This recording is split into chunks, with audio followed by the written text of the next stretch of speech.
Kau yang terindah, engkaulah anugerah sepanjang hidupku. Bahagiaku sederhana, jalani semua cerita cinta kita, berbagi suka dan duka. Bahagiaku sederhana.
Jangan seorang pun menganggap engkau rendah, karena engkau muda. Jadilah teladan dalam tingkah lakumu, perkataanmu, perbuatanmu, semua kasihmu, sehingga kita menjadi dampak buat sekeliling kita.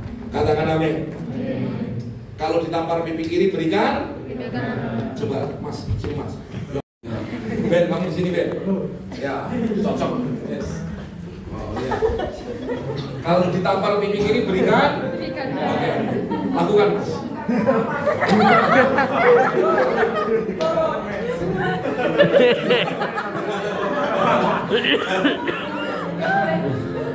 Sebenarnya itu bicara apa sih? Bicara apa sebenarnya? Lo nek sing gede, sak tangane segede gini. Coba sekali-kali kita coba.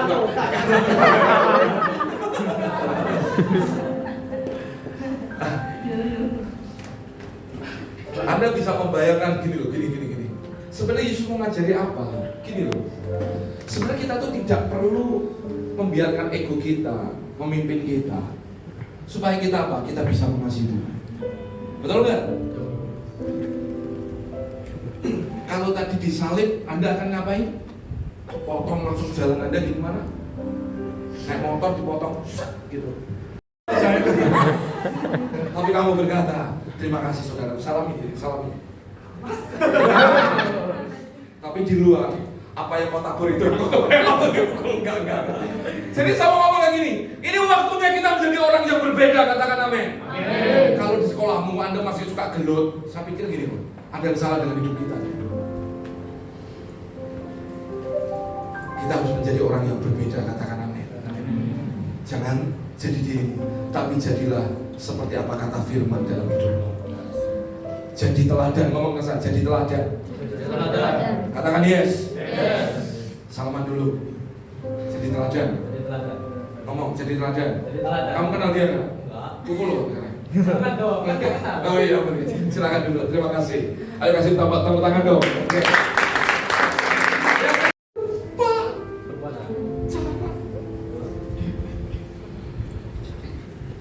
Kalau kita nggak jaga hati kita, delok wedhus dipupuri.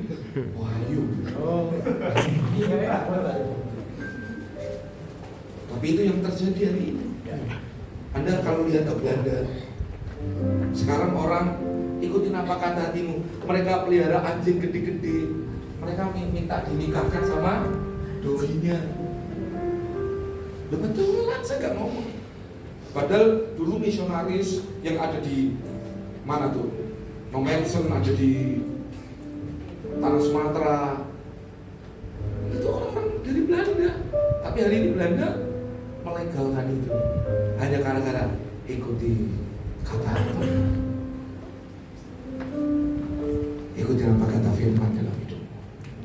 Yang ketiga, kalau Anda sering dengar prinsip begini, lakukan apa saja, yang penting kamu happy. Saudara dengar ini. Saya dengar dari seorang hamba Tuhan. Dulu Amerika itu negara misionaris, betul ya? Hampir 80% misionaris itu sponsori Amerika untuk ke seluruh dunia. Tapi hari ini kekristenan, bahkan anak-anak muda yang ibadah yang ada di gereja hanya tinggal mungkin 15-20%. Sisanya kemana? Mereka bebas lakukan apa saja, yang penting hatimu senang. Makanya siapa yang melegalkan salah satunya LGBTQ, ditambah Q, kalau queennya barang itu mana? Salah satunya mereka. Dulu mereka kalau ibadah, mau sekolah harus doa, mau apa-apa harus doa. Sekarang kalau kita berdoa di Amerika, orang di sebelahmu nggak senang kamu berdoa, Anda bisa dilakukan, Anda masuk penjara. Aneh kan? Mereka nggak damai, dia lakukan. Prinsip ini sudah mempengaruhi banyak hal. Makanya mereka apa? John kawin dengan Joey, gitu. Billy sama Adi, nah gitu. Agus sama Budi. Itu kan yang terjadi. Meling sama Ling. Cen sama sutiem. Sekarang terjadi kayak gitu. Kita harus berani berkata tidak untuk dunia, tapi kita berkata iya untuk firman Tuhan. Katakan amin. Jadi gini loh, semua aja Anda ini prinsip satu hal yang kita perlu penting, kita perlu pelajari adalah firman Tuhan harus tetap menjadi yang terdepan, terutama dan pertama dalam hidup kita. Katakan yes. Katakan haleluya. Jadi saya nggak mau nanti ini Rafael hari ini teman-teman dia ibadah nyembah Tuhan, tapi 15 tahun atau 20 tahun ke depan tiba-tiba jangan sampai tiba-tiba kuplukan nganggo sarung lalu sebelah ada orang jilbab. Nggak salah jilbabnya sih, tapi berarti ini ditanya shalom Pel, waalaikumsalam gitu masih sampai. Jangan hidup dalam prinsip dunia. Betul Jos? Amin. Amin. Kita harus berbeda. Kalau hari ini Tuhan tangkap hidupnya, sampai seterusnya pun dia harus menjadi saksi dan memenangkan banyak jiwa. Prinsipnya apa? Hidupku bukannya aku lagi, tapi Kristus yang ada dalam dia. Katakan amin. Katakan haleluya. Harus menjadi berbeda. Ayo ngomong saja. Berbeda. Bedo. Senggol kiri kanan ngomong. Godaan, bahkan semua hal yang menarik dari dunia, tiba-tiba mereka ikut dan berkata, aku ikut sama kamu. Ini yang terjadi. Maka saya mau pastikan kita semua menjadi generasi yang berbeda. Katakan amin. Generasi yang kenal Tuhan. Amin. Gini, saya ini dilahirkan dari sebuah kegerakan anak-anak muda. Dalam sebuah kegerakan anak muda dulu ada namanya istilah PPRG, Persekutuan Pemuda Remaja Gereja. Itu gabungan dari seluruh gereja. Itu waktu itu pas ada di Jawa Tengah. Nah saya ini dari remaja yang dari desanya. Dulu kalau nggak tahu, mungkin generasi teman-teman pernah ngalami nggak ada majalah Get Fresh? Nggak ada ya, nggak tahu ya. Itu zaman dulu itu adalah media untuk remaja Kristen, pemuda remaja Kristen tuh lihat itu. Nah, saya tuh dengar banyak kegerakan ini, rindu hati ini, dijamah, ditangkap Tuhan di sana oleh kegerakan itu. Tapi tahukah saudara, teman-teman, setelah generasi ini berjalan, semua melayani Tuhan, dan pada satu titik semua menikah, semua berkeluarga.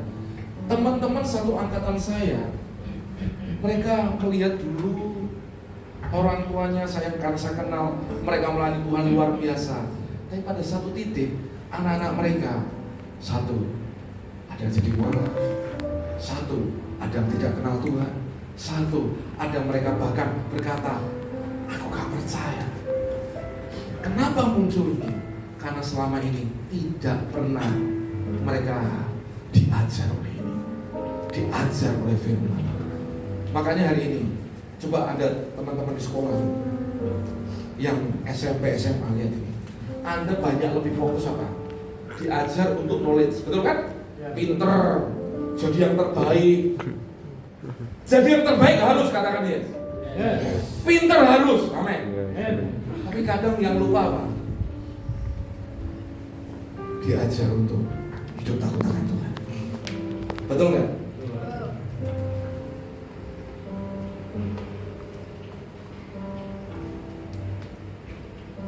Bohong, nyontek. Bahkan hari ini kalau saudara lihat bagaimana generasi ini dirusak dengan salah satu hal apa? Perzinahan, percabulan anak-anak muda hancur dengan itu. Pornografi semua. Anda bisa lihat tadi. Maka teman-teman, saya mau gini loh.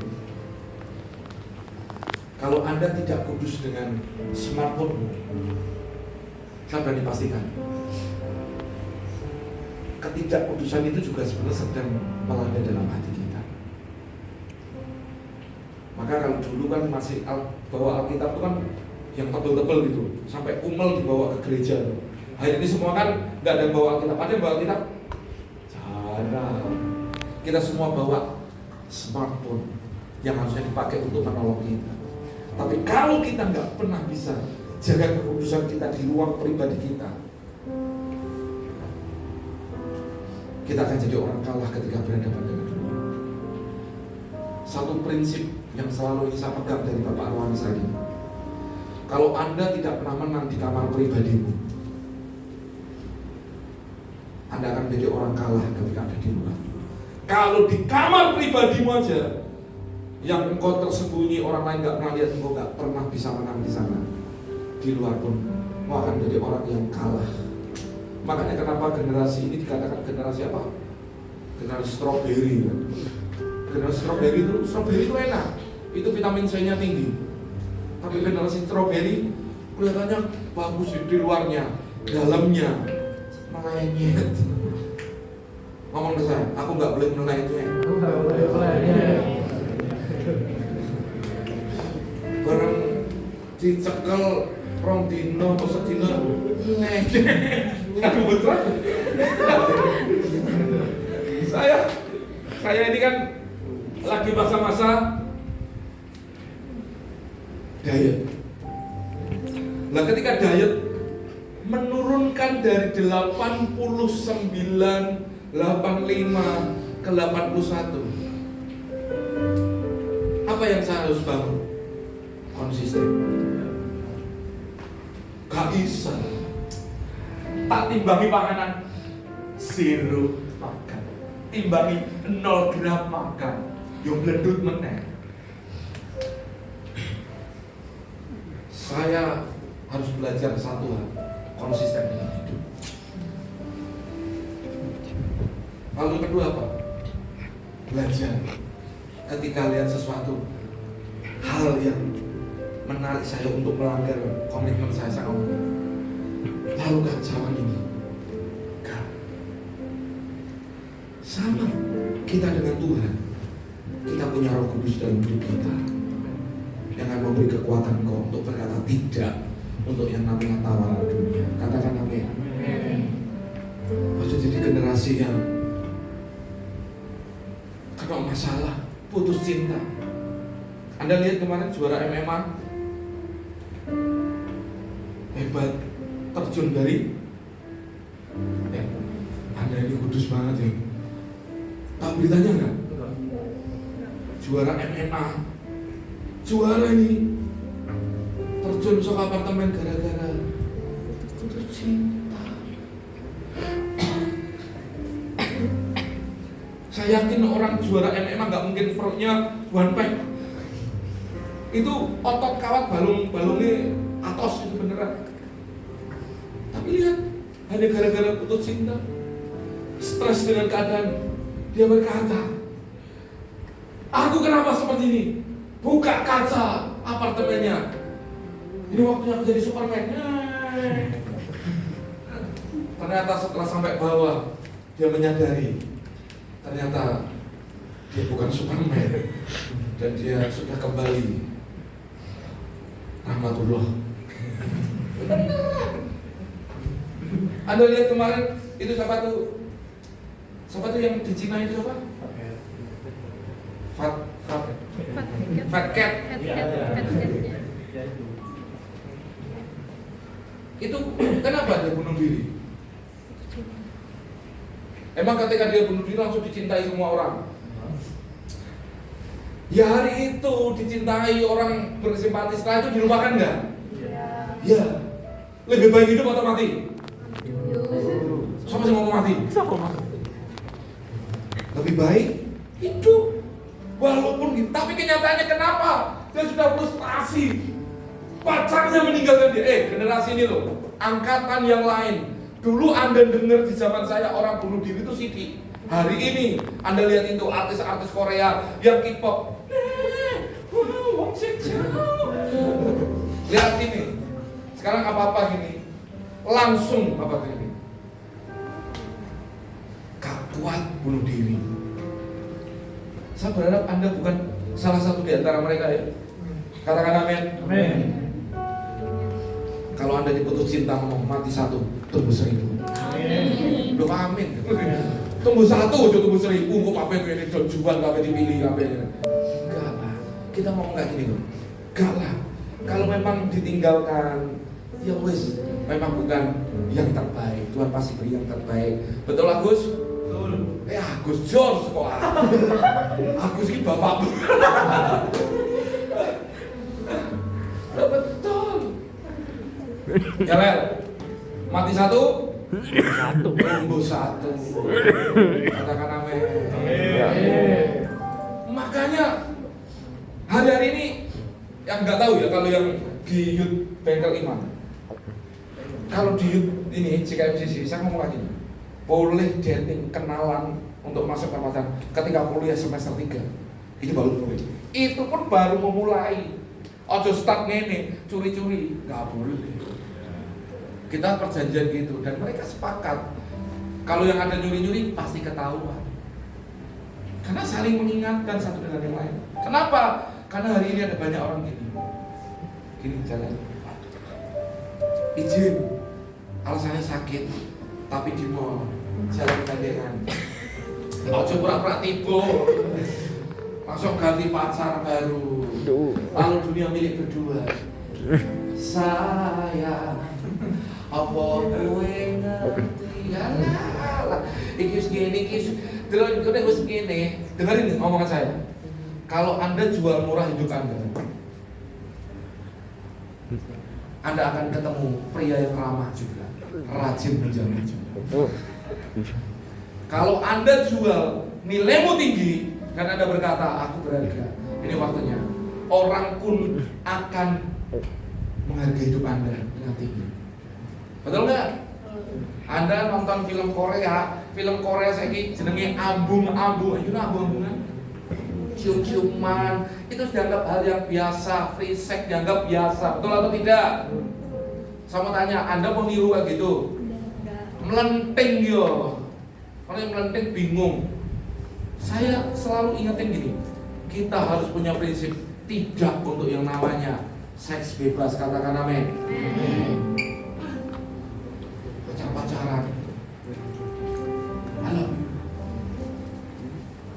Nanti pas I love you, ternyata ininya, ceweknya lagi pas pulang diboncengin atau mungkin nggak satu sekolah dibonceng orang lain, marah, ambek-ambekan, putus hari ini, pokoknya gini, kamu mengkhianati gini, jadi cerita drama Korea muncul lagi. Apa yang terjadi? Dengar ini nih, ujungnya orang ini akhirnya jadian sama sono lagi, berjadian sana-sana, dikhianati. Wes isine ceritane uripmu mau cerita drama Korea tok. Dengarkan gini, hidup kita harus menggenapkan rencana Tuhan dalam hidup ini. Amin. Saya mau ngomong gini loh. Di zaman saya pacaran kira orang gandeng-gandengan, rantuk.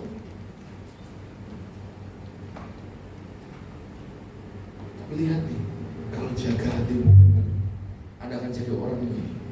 Enggak lah, aku tetap jaga prinsip firman.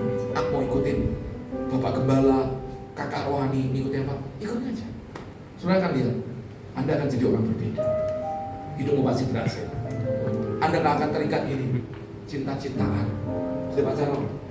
Ayo, itu doa. Klub, saya juga gak pernah. Banyak sekali hal yang saya lewatkan di dunia ini. Itu bukan karena semata-mata saya anak hamba Tuhan, tapi suatu nilai yang sudah ditanamkan dalam kehidupan saya, menjaga diri, jaga hidup, menjadi berbeda dengan orang lain itu sangat penting. Entah kapan, ketika kita jaga sekarang, kapan kita akan diangkat sama Tuhan itu kita nggak tahu. Tapi ketika kita udah siap jaga hidup kita dari awal, suatu saat ketika Tuhan angkat kita udah siap. Dan yang saya percaya, singkat cerita dari SMA, saya setelah lulus SMA bingung mau kuliah di mana. Akhirnya saya daftar di UPH. Waktu itu jalur beasiswa. Saya tes tulis ranking pertama, Twitter ya. Tapi setelah itu tes wawancara gagal. Soalnya memang saya nggak bisa ngomong. Kalau wawancara mesti gagal, dari dulu setiap ada wawancara gagal. tapi kalau tes tulis pinter. Akhirnya hari itu H-7 pendaftaran di universitas itu ditutup, dan saya H-7 itu gagal di UPH waktu mau S1 ya, gitu. Akhirnya bingung, saya cari tempat kuliah lagi. Akhirnya saya nemu satu tempat kuliah di UKSW. Jadi teman-teman kalau mau di UKSW boleh, nggak promosi tapi tempatnya enak, penantang. Di UKSW itu di Salatiga, Jawa Tengah. Jadi buat teman-teman yang mau jauh dari orang tua di Salatiga boleh, tapi tetap jaga hidupmu. Jangan macam-macam. Saya waktu itu ada dua pilihan, di Ubaya atau di UKSW. Tapi saya lebih milih UKSW, kenapa? Karena jauh. Dua, bisa bebas dari orang tua. Biasanya pulang harus jam 10. Saya ini cowok tapi diperlakukan kayak cewek, jam 10 harus pulang. Nah segitu, nggak boleh bawa cewek. Nah, dari dulu diajarkan kayak gitu. Jadi mungkin memang mama saya pengennya anak cewek ya, tapi keluarnya cowok ya, makanya diperlakukan seperti cewek. Akhirnya saya pilih UKSW. Saya dapat potongan karena nilai saya bagus. Dulu masuknya 20 juta, dapat potongan berapa ya nggak tahu. Pokoknya dapat potongan. Akhirnya masuk di UKSW S1 3 tahun 5 bulan. 3 tahun 5 bulan. Setelah itu kena COVID. Ya puji Tuhan, selama di kampus pergaulannya memang puji Tuhan sangat berat sekali. Sangat seram. Buat teman-teman yang mau kuliah dan sudah kuliah pasti sudah merasakan pergaulan anak kampus. Di sana tidur berdua di kamar, di kos itu biasa cowok cewek. Nginep berdua juga biasa di sana. Jadi nggak ada larangan dan segala macam, nggak ada, karena bebas banget di sana. Anak-anak luar pulau juga banyak di sana. Setiap kos yang saya masuki selalu baunya alkohol, jadi itu sangat biasa. Tapi sekali lagi menjadi berbeda ketika saya diperlakukan berbeda, maka teman-teman saya itu akhirnya sungkan sendiri. Jadi ketika teman-teman saya tuh, "Cuk, mau merokok nggak?" Aku bilangnya nggak mau. Aku bilang gini, "Nggak, kon merokok terus cok mati kon, tak mau." Akhirnya mereka lama-lama sungkan sama saya, nggak mau nawari rokok. Terus minum, disuruh minum alkohol juga, katanya enak minum alkohol sekali-sekali gitu. Tapi tak tolak mentah-mentah saya. Dan saya juga menjaga pertemanan saya, jadi tidak semua orang yang saya kenal itu adalah teman saya. Saya harus pilih-pilih teman, tetap kasih langsung semua ya teman. Tapi tetap harus milih-milih teman. Aku harus pasti.